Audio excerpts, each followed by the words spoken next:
Live VNS top 10 headlines के प्रायोजक है इंदिरा डायग्नोस्टिक सेंटर, अखरी बाईपास चौराहा, वाराणसी।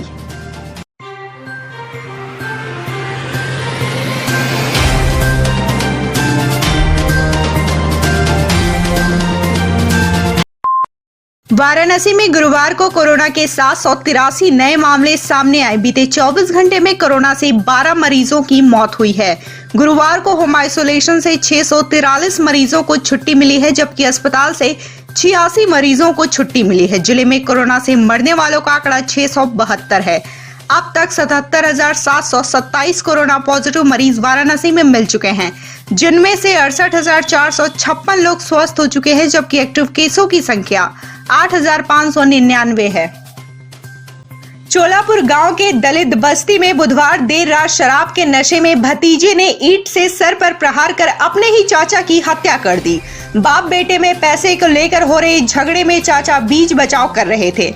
घटना के बाद से ही आरोपित भतीजा फरार है। जानकारी के अनुसार पखंडू ने बेटे मनोज से 2,000 रुपए मांगे और इसे लेकर दोनों में मारपीट शुरू हो गई। दोनों शराब के नशे में धुत थे। बीच बचाव करने के लिए मनोज का सगा चाचा मोहन आया तो मनोज ने उन्हें ही पीटना शुरू कर दिया।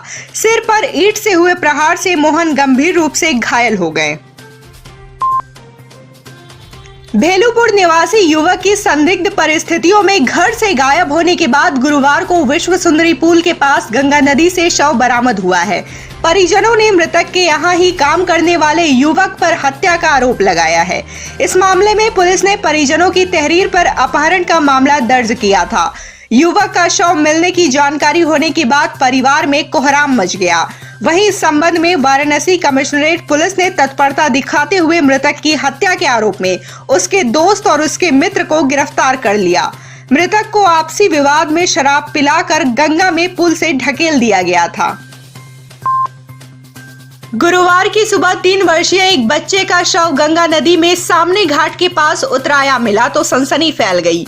सूचना पर पहुंची पुलिस ने शव को बाहर निकलवाकर शिनाख्त करवाई तो मृतक की शिनाख्त अंशु पटेल के रूप में हुई। अंशु अपने पिता और अपने बड़े भाई के साथ कुछ दिनों से रमना में रहने वाली अपनी बुआ के घर में रह रहा था। पुलिस के मुताबिक बहादुरपुर पड़ाव निवासी विनोद पटेल ने अपने दोनों पुत्र प्रियांशु और अंशु के साथ गंगा में बीती रात छलांग लगा दी थी। उसकी साइकिल गंगा पुल पर बरामद हुई है। पुलिस आयुक्त कमिश्नरेट वाराणसी ए सतीश गणेश द्वारा बुधवार को डायल 112 की नई आई गाड़ियों का रिजर्व पुलिस लाइन वाराणसी में फ्लैग ऑफ किया गया। कमिश्नरेट वाराणसी में डायल 112 की 23 4 पहिया और 30 2 पहिया वाहन पूर्व से संचालित हो रही थी। पीआरवी का रिस्पांस टाइम और अच्छा किए जाने के लिए 7 नई 4 पहिया व 5 नई 2 पहिया वाहन की बढ़ोतरी की गई है, जिससे अब 30 4 पहिया और 35 2 पहिया वाहन हो गए हैं। नई आई हुई गाड़ियों को लंका, कैंट, सारनाथ, जैतपुरा, शिवपुर, भेलूपुर, मंडवाडी को एक 4 पहिया वाहन आवंटित किया गया है। कोतवाली, चौक, दशाश्वमेध, लालपुर, पांडेपुर, जैतपुरा को एक 2 पहिया वाहन आवंटित किया गया है।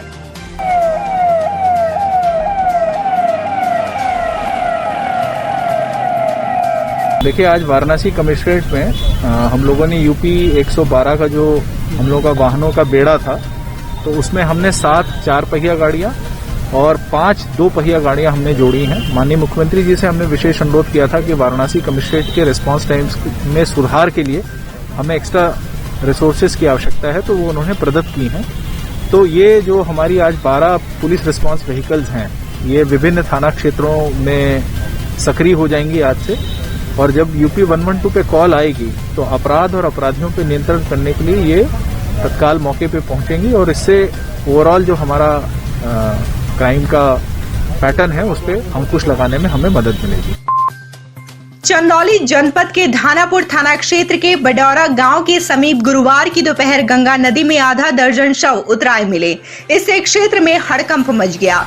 शवों से दुर्गंध आ रही है। ऐसे में आशंका जताई जा रही है कि ये शव कई दिनों पहले ही प्रवाहित कर दिए गए होंगे। सूचना के बाद अधिकारी मौके पर पहुंच गए। शवों के बारे में छानबीन की जा रही है। फिलहाल मौके पर ज्वाइंट मजिस्ट्रेट ने पहुंचकर जेसीबी मंगवाकर शवों को गंगा किनारे गड्ढा खुदवाकर दफन करवा दिया है। बिहार, बलिया, गाजीपुर और चंदौली के बाद वाराणसी के गंगा तट पर भी लाशें मिलने लगी हैं। गुरुवार को वाराणसी के रामनगर थाना क्षेत्र के सूजाबाद गंगा तट पर एक के बाद एक बहकर आई कई लाशों की खबर से हड़कंप मच गया। सूचना पर पहुंची पुलिस ने जेसीबी की मदद से गड्ढा खुदवाया और तहसीलदार की मौजूदगी में सभी शवों को दफन करवाया। फिलहाल वाराणसी में कितनी लाशें मिली है, इस संबंध में प्रशासन की ओर से आंकड़े जारी नहीं किए गए हैं। वहीं सूत्रों की माने तो तकरीबन 7 लाश अब तक गंगा में मिल चुकी है, जिन्हें दफन किया जा चुका है।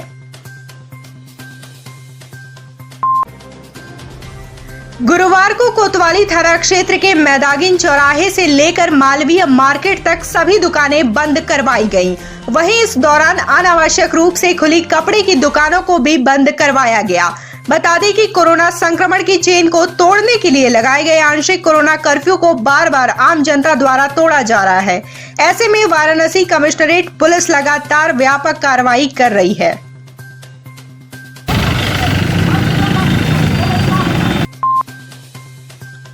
पवित्र माह रमजान के बाद मनाया जाने वाला पर्व ईद उल फित्र शुक्रवार को मनाया जाएगा। ईद के मौके पर खाई जाने वाली सेवइयों का बाजार लॉकडाउन में सजा तो है, पर ग्राहकों के न आने से दुकानदारों में मायूसी है। दुकानदारों का कहना है कि कोरोना महामारी की वजह से त्योहार की चमक फीकी पड़ गई है।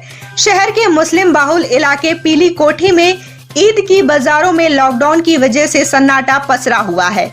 जगह जगह सजी सेवइयों की दुकानों पर इक्का दुक्का ग्राहक ही मौजूद हैं। ऐसे में दुकानदारों को मायूसी है। वहीं आज चांद दिखने के बाद मुस्लिम बाहुल इलाकों में जमकर आतिशबाजी की गई।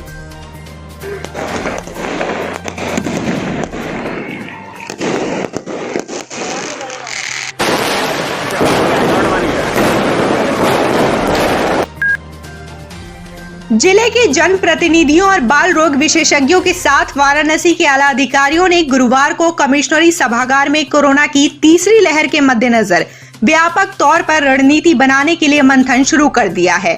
बता दें कि कोरोना की दूसरी लहर के अचानक आने से पूरे भारत में संक्रमण के मामलों में बेतहाशा बढ़ोतरी देखी गई।